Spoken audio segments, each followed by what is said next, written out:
Kannur Kayalode SDPI സദാചാര ഗുണ്ടാക്രമണത്തിൽ സംസ്ഥാന മനുഷ്യാവകാശ കമ്മീഷൻ റിപ്പോർട്ട് തേടി.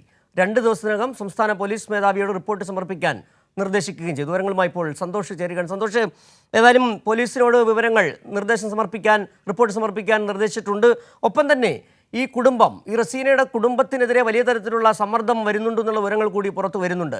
അതായത് ഈ റസീനയെ അന്ന് SDPI ഓഫീസിൽ വിളിച്ചു വരുത്തിയതിൽ 3 പേർ ബന്ധുക്കളാണ് എന്നുള്ള അർത്ഥത്തിലൊക്കെ വ്യാഖ്യാനങ്ങൾ പലതരത്തിൽ വരികയും ചെയ്യുന്നുണ്ട്. കുടുംബം വല്ലാത്ത സമ്മർദ്ദം നേരിടുന്നുണ്ട്. എന്താണ് അവിടെ നിന്ന് നൽകാൻ കഴിയുന്ന ഏറ്റവും പുതിയ വിവരങ്ങൾ?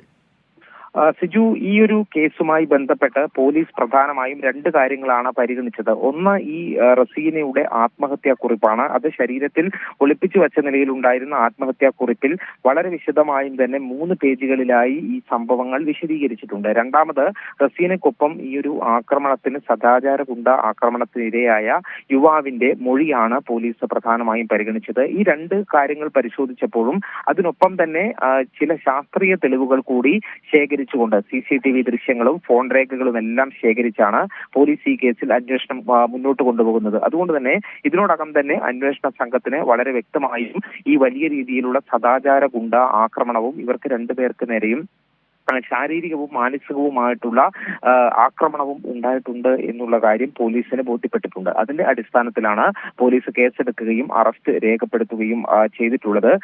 ഏതായാലും ഇപ്പോൾ ഇക്കാര്യത്തിൽ സംസ്ഥാന മനുഷ്യാവകാശ കമ്മീഷൻ കൂടി ഇടപെട്ടിരിക്കുകയാണ്. ഇവിടെ ഉണ്ടായിട്ടുള്ളത് വലിയ മനുഷ്യാവകാശ ലംഘനമാണ് എന്നുള്ളതാണ് ഈ മനുഷ്യാവകാശ കമ്മീഷൻ ചൂണ്ടിക്കാട്ടിയിരിക്കുന്നത്. അതിന്റെ അടിസ്ഥാനത്തിലാണ് സംസ്ഥാന പോലീസ് മേധാവിയോട് 2 ദിവസത്തിനകം റിപ്പോർട്ട് സമർപ്പിക്കണം എന്നുള്ള നിർദ്ദേശം നൽകുകയും ചെയ്തിട്ടുള്ളത്. ഏതായാലും ഈ കേസുമായി ബന്ധപ്പെട്ട് പോലീസ് ഇപ്പോൾ 2 പേർക്ക് വേണ്ടിയുള്ള തിരച്ചിൽ അന്വേഷണം ശരി, M സന്തോഷാണ് വിവരങ്ങൾ നൽകിയത്. കണ്ണൂർ കായലോട് സദാചാര ഗുണ്ടാക്രമണത്തിൽ യുവതി ആത്മഹത്യ ചെയ്തതിനെ തുടർന്ന് ആ സംഭവത്തിൽ സംസ്ഥാന പോലീസിനോട് മനുഷ്യാവകാശ കമ്മീഷൻ റിപ്പോർട്ട് തേടി. വിവരങ്ങളാണ് M സന്തോഷ് നൽകിയത്.